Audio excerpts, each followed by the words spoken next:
Lorsqu'une tempête de neige apocalyptique emprisonne 20 personnes dans un restaurant de montagne isolé, la peur et la faim deviennent des ennemis plus redoutables que le froid. Le chef, un homme taciturne au passé militaire, devient leur seul espoir, transformant les maigres provisions en leçons de survie.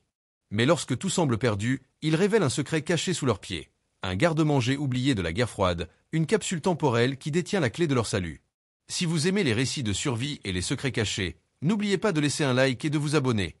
Le restaurant Le Relais du Sommet était un avant-poste de chaleur et de gastronomie au milieu d'une nature sauvage et impitoyable. Perché à près de 2000 mètres d'altitude, au bout d'une route de col sinueuse et souvent perfide, c'était un refuge pour les skieurs, les randonneurs et les voyageurs cherchant un repas réconfortant avec une vue à couper le souffle. Son âme, cependant, n'était pas dans la vue panoramique ou dans la grande cheminée en pierre, mais dans la cuisine. Et l'âme de la cuisine, c'était le chef Antoine. Antoine Dubois était un homme de peu de mots, dont la présence était aussi solide et rassurante que les montagnes qui l'entouraient. La quarantaine passée, son visage était marqué par la fatigue des longues heures et la concentration intense de son métier, mais ses yeux gris possédaient une lueur de calme et d'intelligence. Peu de ses clients ou de ses employés saisonniers connaissaient son passé. Avant de devenir le chef respecté de ce restaurant isolé, il avait passé 15 ans comme cuisinier dans les commandos de montagne de l'armée française. Il avait appris à nourrir des hommes affamés et épuisés dans les conditions les plus extrêmes, avec des ressources minimales. Il avait appris la logistique de la survie, l'art de transformer des rations de combat insipides en repas qui pouvaient réchauffer le corps et l'âme. Cette expérience avait forgé en lui une discipline de fer, un sens de l'organisation méticuleux et une créativité née de la contrainte, des qualités qu'il appliquait maintenant à sa cuisine gastronomique. Ce samedi soir de fin novembre, une atmosphère particulière régnait au Relais. Dehors, le vent commençait à hurler, et les premiers flocons d'une tempête de neige annoncée depuis des jours commençaient à danser dans le faisceau des projecteurs extérieurs. La météo avait prédit la tempête du siècle, et la plupart des touristes avaient déjà fui la station. Mais une vingtaine de personnes, soit par insouciance, soit par malchance, étaient restées. C'étaient les derniers clients de la saison, un groupe hétéroclite de personnages piégés par l'arrivée précoce de l'hiver.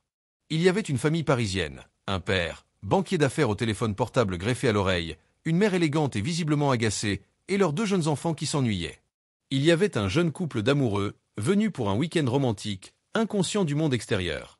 Il y avait un groupe de 3 alpinistes chevronnés, des hommes burinés par le soleil et le vent, qui semblaient trouver la situation plus excitante que dangereuse. Il y avait aussi une femme plus âgée, une écrivaine cherchant l'inspiration dans la solitude des montagnes, et quelques voyageurs solitaires dont les voitures n'avaient pas pu démarrer. Antoine, dans sa cuisine, sentait la tension monter.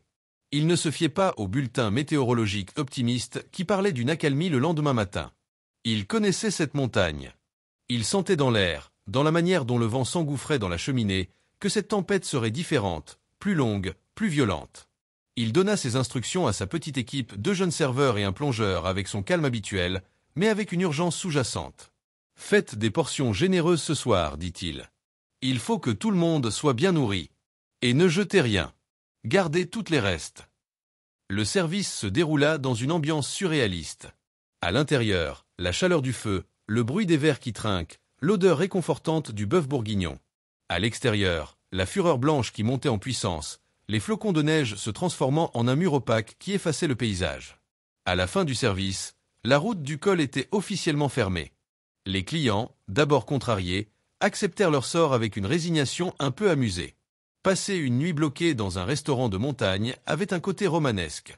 Ils ne savaient pas encore que leur aventure ne faisait que commencer, et que le chef silencieux qui leur avait préparé le dîner allait devenir leur seul espoir dans la longue nuit blanche à venir. La nuit fut une bataille perdue contre les éléments. Le vent hurlait comme une meute de loups, secouant le bâtiment jusqu'à ses fondations. La neige s'accumulait à une vitesse terrifiante, formant des congères qui atteignirent bientôt le bas des fenêtres, puis leur milieu, plongeant la salle principale dans une pénombre étrange, même avec les lumières allumées. Vers 2 heures du matin, les lumières clignotèrent, puis s'éteignirent dans un pop sonore, remplacé par l'obscurité totale. Les générateurs de secours, situés dans une annexe, n'avaient pas pris le relais. La tempête les avait probablement déjà ensevelis. L'obscurité fut accueillie par des cris de surprise et de peur.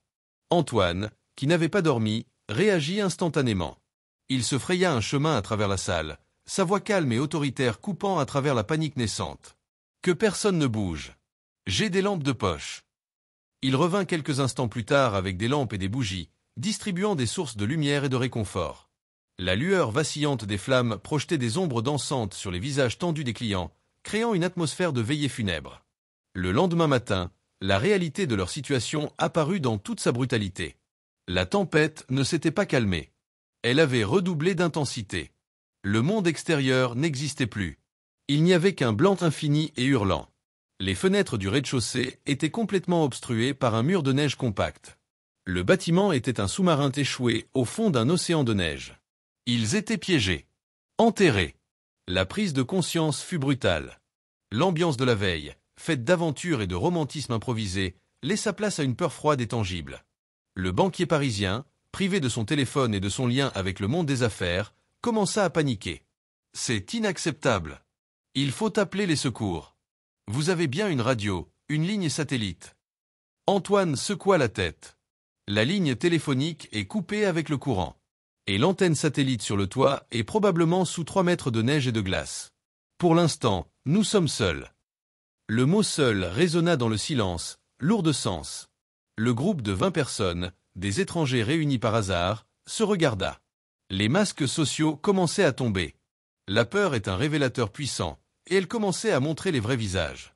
L'arrogance du banquier, l'insouciance du jeune couple, le stoïcisme des alpinistes, tout était mis à l'épreuve.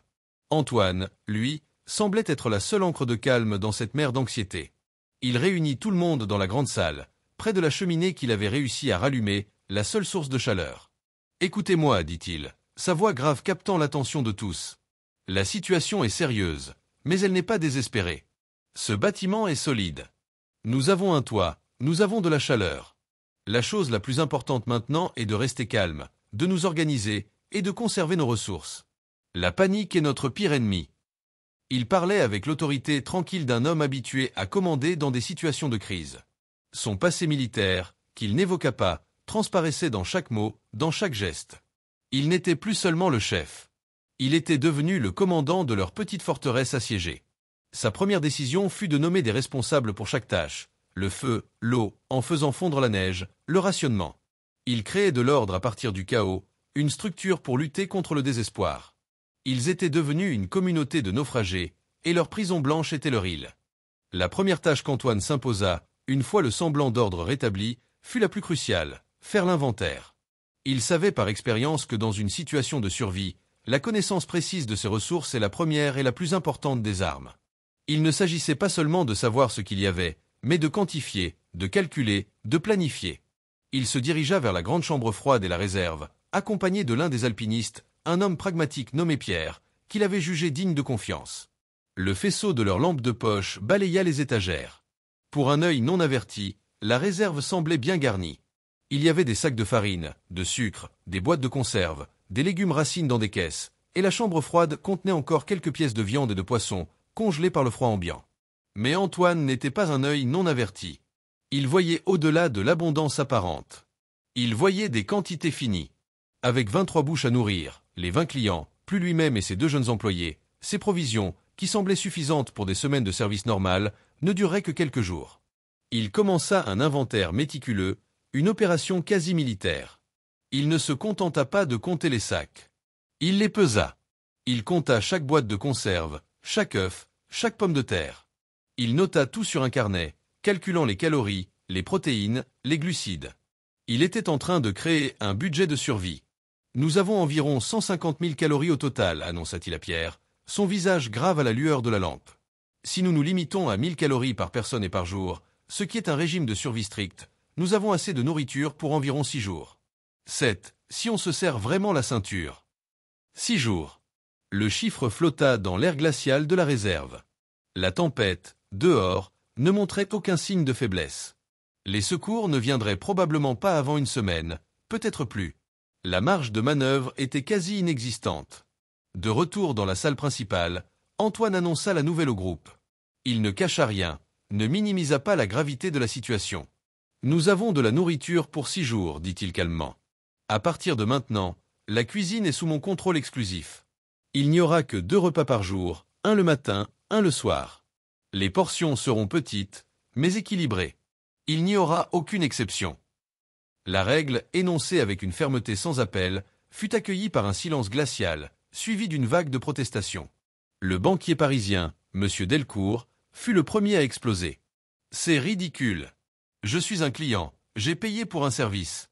Je ne vais pas me laisser affamer par un cuisinier. Nous devrions avoir un accès libre à la nourriture. Sa femme le soutint, se plaignant que ses enfants avaient besoin d'un régime spécial. Le jeune couple d'amoureux, sortant de sa bulle romantique, commença à s'inquiéter de ne pas avoir assez à manger. Antoine les laissa parler, son visage impénétrable. Quand ils eurent fini, il prit à nouveau la parole, sa voix toujours calme, mais avec un tranchant qui coupa court à toute discussion. Ici, il n'y a plus de clients. Il n'y a que des survivants. Et je suis le seul qui sache comment nous garder en vie le plus longtemps possible. Soit vous suivez mes règles, soit vous essayez de vous débrouiller seul. Mais dans ce cas, je ne pourrai pas garantir votre sécurité. Il y eut un silence. L'autorité naturelle qui émanait de lui, une autorité née non pas d'un statut mais d'une compétence réelle, avait fait son effet. Le groupe se soumit, à contre-cœur pour certains, mais ils se soumirent. Le premier repas sous le nouveau régime fut une épreuve psychologique.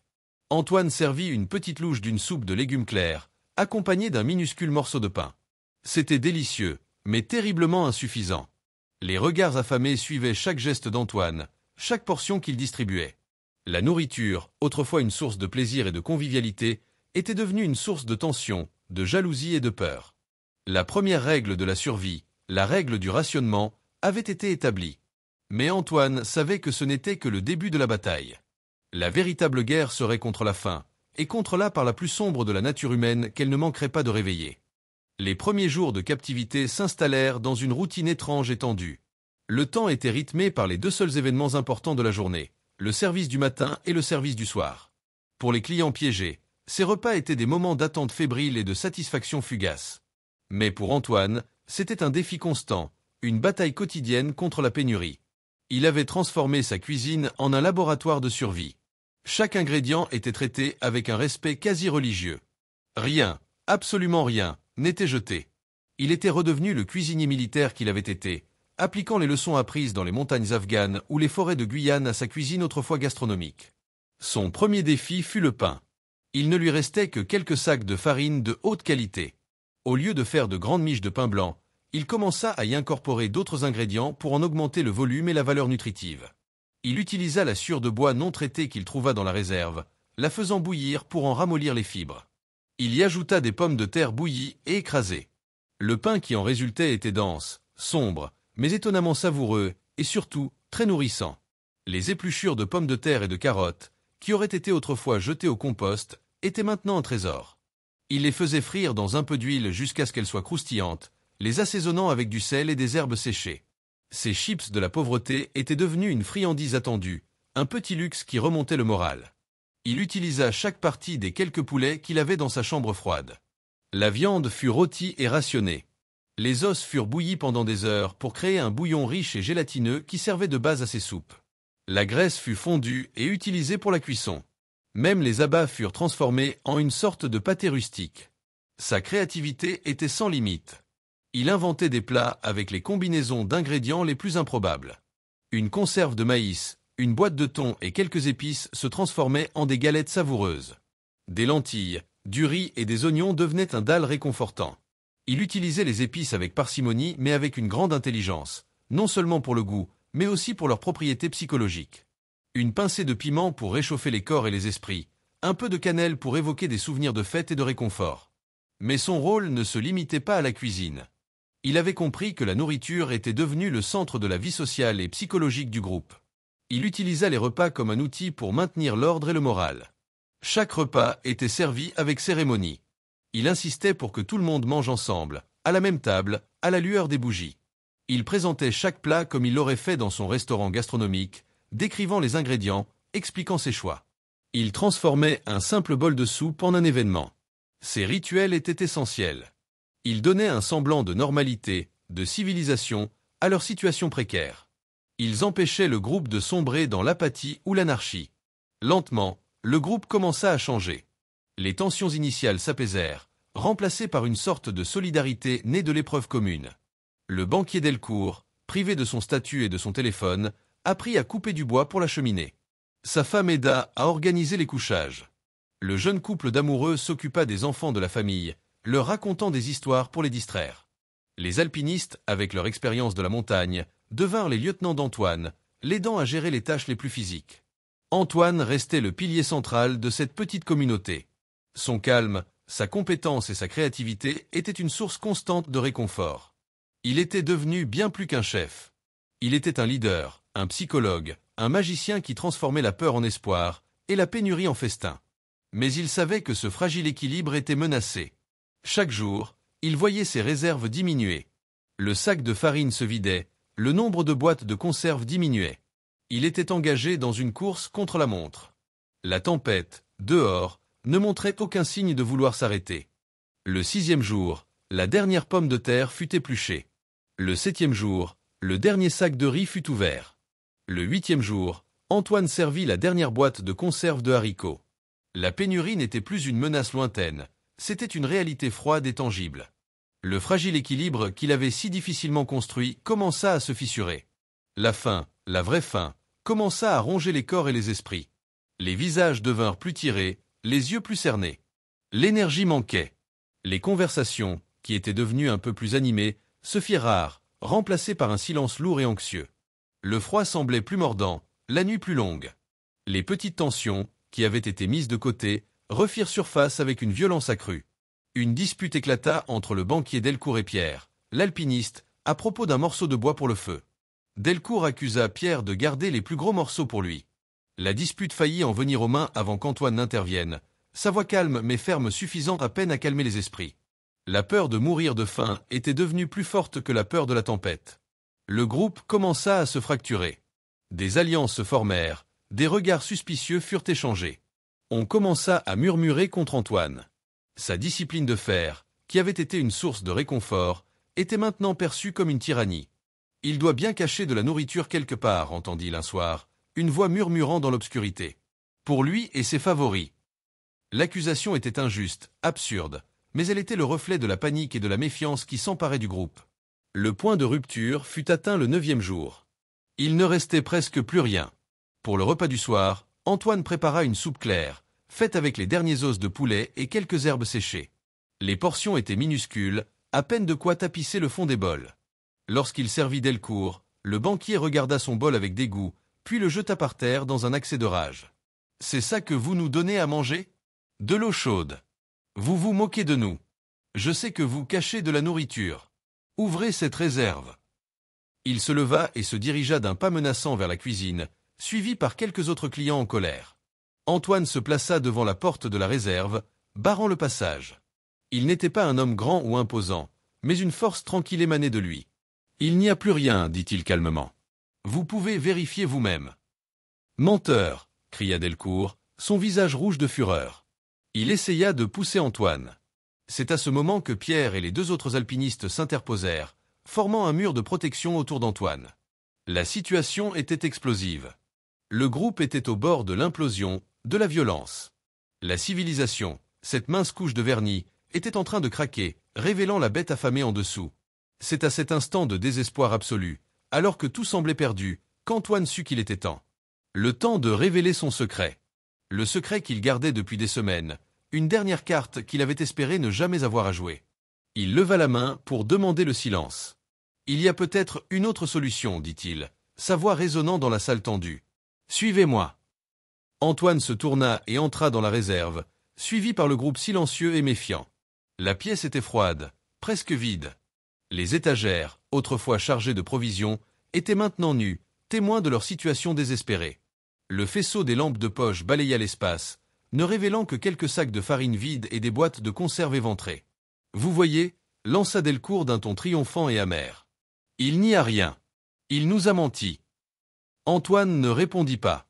Il se dirigea vers un coin reculé de la pièce, derrière une vieille étagère métallique qu'il n'avait jamais déplacée. « Aidez-moi, dit-il simplement à Pierre et aux autres alpinistes. » Ensemble, ils poussèrent l'étagère, qui glissa sur le sol en béton dans un grincement de protestation. Derrière, le mur était nu, à l'exception d'une chose. Sur le sol, à peine visible sous une épaisse couche de poussière, se trouvait un grand anneau en fer, encastré dans une trappe carrée dont les contours étaient presque invisibles. Un murmure de stupéfaction parcourut le groupe. Qu'est-ce que c'était? Une cave? Une autre réserve? Le cœur d'Antoine battait la chamade. Il allait enfin savoir si son intuition était la bonne. Il raconta alors son histoire. Quelques semaines avant la tempête, alors qu'il faisait un grand nettoyage de la réserve, il avait découvert cette trappe. Intrigué, il avait interrogé le propriétaire du restaurant, un homme d'affaires qui vivait en ville et qui avait acheté le bâtiment des années auparavant sans jamais vraiment s'y intéresser. Le propriétaire n'était au courant de rien. La trappe n'apparaissait sur aucun plan récent du bâtiment. Curieux, Antoine avait fait des recherches. Il avait découvert que le restaurant avait été construit dans les années 1950, en pleine guerre froide. À cette époque, la crainte d'une guerre nucléaire était omniprésente, et de nombreux bâtiments, même dans les régions les plus reculées, étaient équipés d'abris antiatomiques. Il avait émis l'hypothèse que cette trappe menait à un tel abri. Mais la trappe était solidement verrouillée, et sans l'autorisation du propriétaire, il n'avait pas pu l'ouvrir. Il l'avait recouverte et avait presque oublié son existence. Presque. L'histoire d'Antoine fut accueillie par un silence chargé d'un espoir fou. Un abri, rempli de provisions, c'était trop beau pour être vrai. C'était probablement une vieille cave vide et humide. Mais c'était leur seule chance. Le problème était la serrure. C'était une vieille serrure massive, rouillée, sans trou de clé apparent. Il semblait qu'il fallait un outil spécial pour l'ouvrir. Les alpinistes essayèrent de la forcer avec une barre de fer, mais elle ne bougea pas d'un millimètre. Le découragement commença à s'installer à nouveau. C'est alors qu'Antoine, se souvenant de ses années dans l'armée et des mécanismes ingénieux des bunkers militaires, eut une autre intuition. Il examina attentivement le pourtour de la trappe. Il remarqua une petite fissure dans le béton, juste à côté d'une des charnières. Il demanda à Pierre de lui donner un marteau et un burin. Il commença à taper doucement sur le béton. Le son était creux. Il tapa plus fort. Le béton s'effrita, révélant une petite cavité cachée. À l'intérieur, il y avait un levier en métal, complètement rouillé. C'était le mécanisme de déverrouillage d'urgence. Avec l'aide de Pierre, il tira sur le levier de toutes ses forces. Il y eut un clac sonore et profond, le bruit d'un mécanisme qui n'avait pas bougé depuis plus d'un demi-siècle. La serrure avait cédé. Ensemble, ils tirèrent sur l'anneau. La lourde trappe en acier, avec un grincement de protestation, s'ouvrit, révélant une ouverture sombre et un escalier de béton qui descendait dans les entrailles de la montagne. Une bouffée d'air froid et confiné, une odeur de poussière, de renfermé et de conserve métallique, monta des profondeurs. C'était l'odeur de l'espoir. L'odeur de la survie. La descente dans l'abri fut comme un voyage dans le temps. L'escalier de béton était raide et étroit, et l'air devenait de plus en plus froid et sec à mesure qu'il s'enfonçait sous terre. Antoine passa en premier, sa lampe de poche balayant les ténèbres, suivi de près par Pierre et Delcourt, dont l'arrogance avait laissé place à une curiosité fébrile. Ils débouchèrent dans une grande pièce carrée, dont les murs, le sol et le plafond étaient en béton brut. C'était un bunker, un véritable abri anti-atomique, conçu pour résister à une explosion nucléaire. La pièce était remplie d'étagères métalliques, qui ployaient sous le poids de leur contenu. C'était un spectacle incroyable, une vision qui dépassait leurs rêves les plus fous. Des centaines, voire des milliers, de boîtes de conserve militaires, de toute taille, étaient empilées avec une précision géométrique. Des bidons d'eau potable étaient alignés contre un mur. Des caisses en bois contenaient des couvertures en laine, des trousses de premiers secours, des bougies, des allumettes, des radios à manivelle, des compteurs Geiger, et même des fusils et des munitions. C'était une capsule temporelle, un garde-manger de la guerre froide, parfaitement conservé dans l'air froid et sec de la montagne. Le propriétaire précédent, un survivaliste paranoïaque des années 60, avait manifestement pris la menace nucléaire très au sérieux. Et puis, il avait vendu le restaurant sans jamais mentionner l'existence de son secret, qui avait été oublié pendant plus de 50 ans. Un murmure d'admiration et de soulagement parcourut le petit groupe. Delcourt, le banquier, était sans voix, ses yeux parcourant les rangées de boîtes de conserve avec une avidité non dissimulée. Pierre, l'alpiniste pragmatique, vérifiait déjà les dates de péremption sur les conserves. Bœuf en gelée, 1968. Pêche au sirop, 1972. Ça devrait encore être bon, dit-il avec un sourire. Ils remontèrent pour annoncer la nouvelle aux autres. La réaction fut une explosion de joie et de larmes. Les gens s'embrassaient, riaient. Le désespoir qui les avait rongés quelques minutes plus tôt avait été balayé par une vague d'euphorie. Ils étaient sauvés. Ils n'allaient pas mourir de faim. Ils commencèrent à descendre les provisions, formant une chaîne humaine le long de l'escalier étroit. Les boîtes de conserve, les bidons d'eau, les couvertures, tout fut remonté et entreposé dans la salle principale du restaurant. C'était un trésor inestimable. Antoine, cependant, resta un instant seul dans le bunker. Il ne partageait pas complètement l'euphorie générale.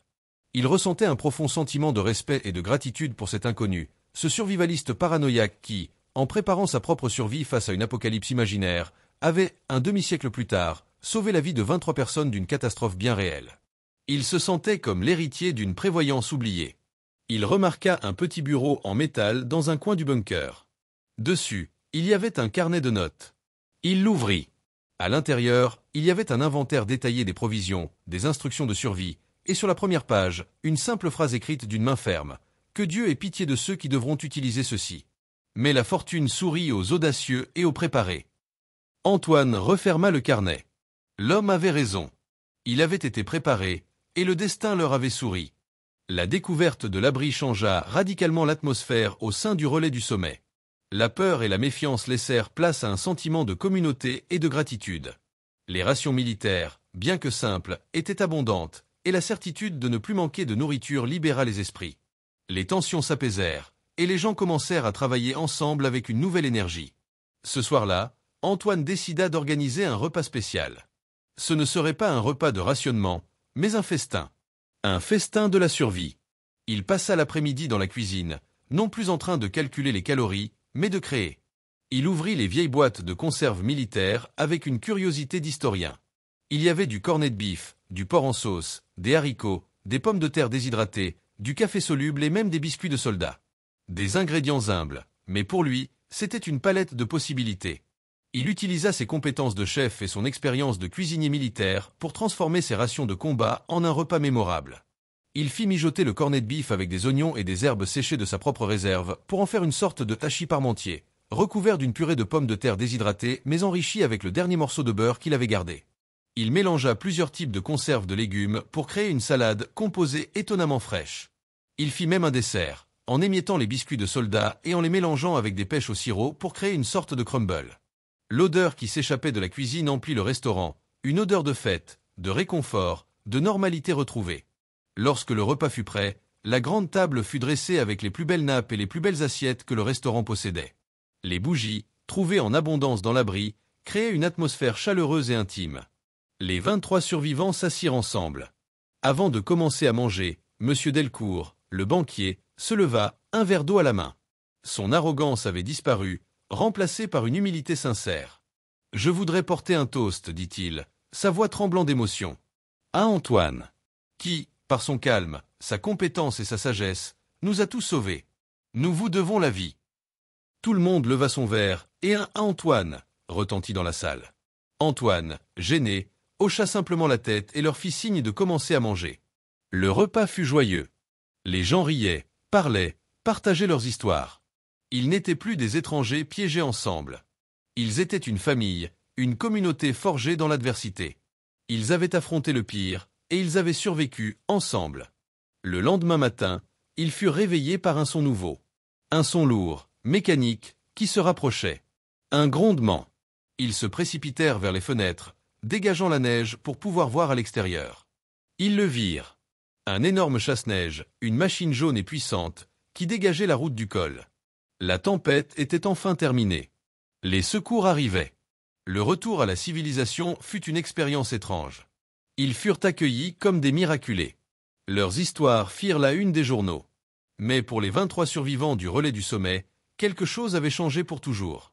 Ils avaient appris la valeur de la communauté, de l'entraide et de la résilience. Et ils se souviendraient toujours du chef silencieux qui, avec une soupe de légumes et un abri oublié, leur avait non seulement sauvé la vie, mais leur avait aussi rappelé ce que signifie être vraiment humain.